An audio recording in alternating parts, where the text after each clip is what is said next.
Hi guys, and welcome to another episode of Kabir Considers. In this video, I'm going to react to home appliances only used mainly after moving to America. Now, like when we first went to the States, this was in, so the second time we went to America, we stayed with my family. This was in,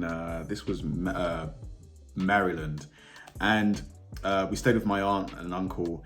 And I remember being fascinated by the waste disposal thing in the sink that, you know, you could kind of like scrape food residue into and it would like dispose of it. It would like cut it up and stuff.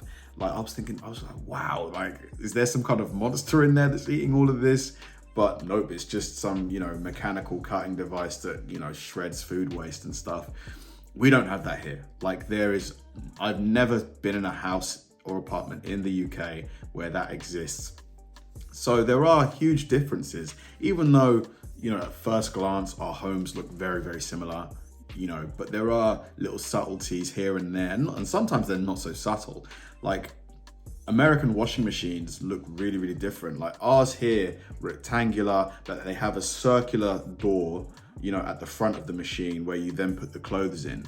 Whereas American ones, the door is like at the top, I think, and there's no circle. So yeah, this video is going to be really interesting. It's by Lawrence of Lost in the Pond. He's amazing for these kind of videos. It's going to be a lot of fun. Let's do it. Hello, this video is sponsored by Wondrium. I'm Lawrence and I'm on a quest to uncover all of the memos that Britain and America lost in the pond. And one of those memos pertains to home appliances. Yeah, I think this is his new house because I think he recently got US citizenship. So I think he bought a house. Congratulations, Lawrence. Specifically, home appliances that I only encountered after moving to the United States of America. And as I slowly continue this wild journey of moving into my first American house, it occurred to me that I already have some of these home appliances in this very house. And so come join me and apparently my cat as we go and look at 5 home appliances that I only encountered after moving to America. And if you'd like to follow my new journey of becoming an American, living in an American house with American people and an American cat, he's actually Russian, and you're not subscribed to my channel, do that now. Without further ado, let's go and take a look at some stuff. The way he went to the camera. Oh, cat, get out of the way! Dehumidifier. You've heard me talk about ceiling fans, you've heard me talk about air conditioning units, but you haven't heard me talk about one of these. No, it's not an Imperial droid, right? It is, in fact, a dehumidifier. Yeah. It actually isn't. This is editing, Lawrence. I've since discovered that what past Lawrence has in front of him... I guess if you live somewhere like Florida where there's a lot of humidity, you probably need one of those. Here, it's not really a thing.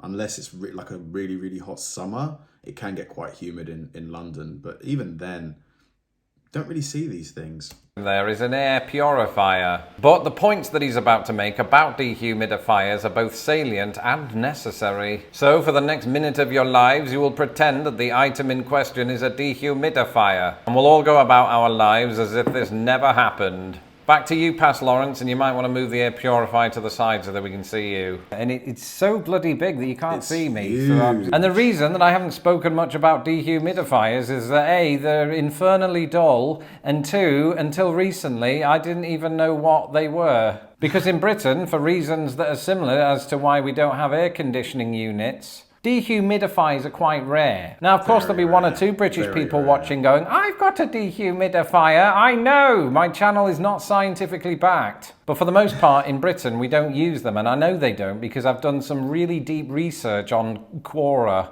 Whereas in a lot of American homes, you will find them. And of course, one of the chief reasons for that is that here in the Midwest and other parts of the United States of America, it can get ridiculously humid. But you know what? It can in Britain too. So why don't we use dehumidifiers? After all, if you allow humidity to accumulate in your house, it can lead to things like mildew.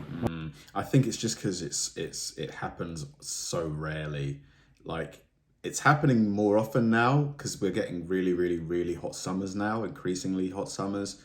But pre-2018, it just never really got to the point where it was really, really humid at home? Well, the reason that people on Quora consistently gave is that the UK simply just doesn't get hot enough to justify it, which I suppose is fair enough, but we've been using one of these for a couple of years now, and I have to say the air quality in this house is fantastic since we've been using this. It's not switched on. Have we been using this? We haven't. So the air quality in here is just good anyway, so once I switch this on, I'll have 10 times the oxygen that everybody else has. No, I know it doesn't work that way. Coffee maker. And welcome to my kitchen, where I'm eagerly awaiting my 9th cup of caffeine of the day. Yeah, I mean, more and more people have coffee makers now, but they're still quite rare, I would say. Like, most people I know at home, if they're drinking coffee, it's instant. Like, this is just, it's good coffee, but it's still instant. Well, you might think that's weird. I do live with a cat. But in order to facilitate that, I have here a coffee maker, which most Americans will be familiar with. And don't get me wrong, coffee makers do exist in Britain. It's just that they're nowhere near as commonly found as they are in American homes. There's a couple of reasons for this. Number one, just as was the case in my family, us Brits famously prefer tea, whereas us Americans prefer coffee. And a lot of the time when we do make coffee in our British houses, many of us prefer instant coffee, the preparation of which is similar in many ways to making tea, minus the tea bag. So often, one of these isn't required, but a lot of Americans I speak to say that instant coffee is terrible. As somebody who never drank coffee when I lived in the UK, I can honestly go either way with it now. I mean, yeah, coffee from a coffee machine is better for sure. It is. It is. But it's so much more convenient and fast. Instant coffee, sugar or hot chocolate or whatever, water, milk, boom. But ultimately, I do prefer having a machine that does what I tell it because, again, I'm elitist. Now, it does already have coffee in it, so I'm not going to brew any more. You'll just have to make do with this stock footage of coffee being brewed. I think you all know what it's like to see coffee being made, so I don't know why I did that. Water dispenser. You may remember in my home tour video that I briefly introduced you to this fridge/freezer. And I specifically pointed out that it's got this little touchscreen that dispenses ice. And the reason that I did that is because A, it was a really cool feature, and B, we don't really go for this kind of thing in the UK, once again. More and more people are. Like, at my family's place, we've got a big fridge freezer like this that does produce ice, but it doesn't produce water. And our kitchens are quite a bit smaller. So that means there's not a lot of room to have fridges that are as tall as I am and as wide as I was about 9 years ago. And so because of that, our fridges don't really have room for bonus features like this. And when I talk about bonus features, I'm not just talking about ice cubes. The thing I really want to talk about is the cool water dispenser. That's right, instead of having to go through all of the rigmarole of filling your cup with ice, then walking over to the sink and then pouring water into that and then waiting for the ice cubes to cool the water down. First world problems, eh? You've got a cool water supply right here. It's unbelievable. It is absolutely unbelievable. So it's connected to the water main, isn't it? Like, there's a pipe from the back that leads into the fridge that pumps the water in, right? Although it takes about a minute to pour, which is a bit of a letdown because you're standing here trying to fill the void and the awkward silence between words while it pours and you talk to your audience. Still going. Still going. I actually hate this feature.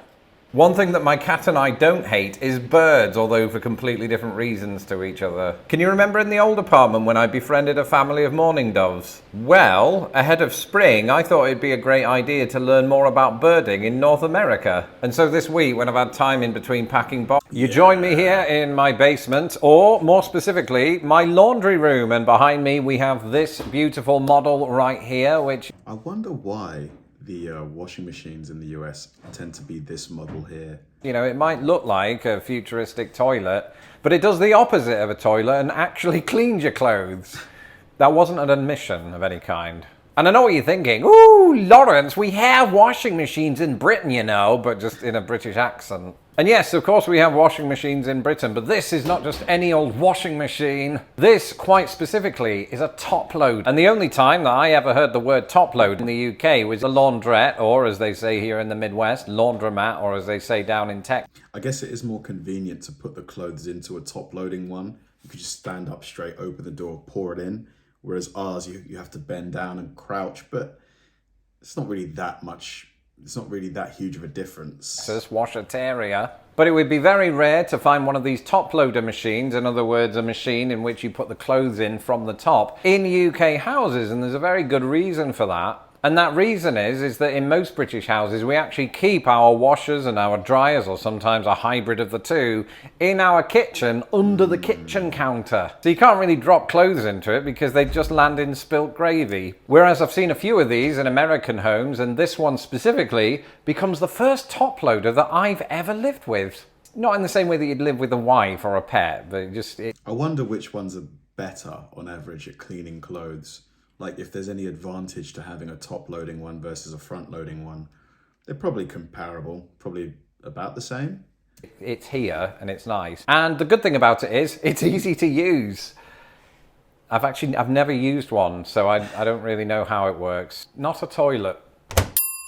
Huge dryer. And finally, next to it is this one. And despite its appearance, it's not an oven, although that would be It does look like an oven, doesn't it? quicker way to dry your clothes and shrink them. This is in fact a tumble dryer. Again, I'm not going to stand here and claim that we don't have tumble dryers in the UK. Clearly that would be a lie. But as I said a moment ago, sometimes they are hybrids with the washing machine. So you wash the clothes and dry them in the same unit. But even when we Brits do have standalone tumble dryers in our houses, they're usually pretty small. Got to be careful of the stovetop. I've just remembered it's not an oven. And again, the reason for that diminished size is that we have to fit these tumble dryers into a kitchen. Those kitchens are usually smaller than the ones you will find in the United States. So to economize space, we shrink them down, not like in a sci-fi way, but as if they were clothes in an oven. How much does a washing machine or a dryer cost in the States?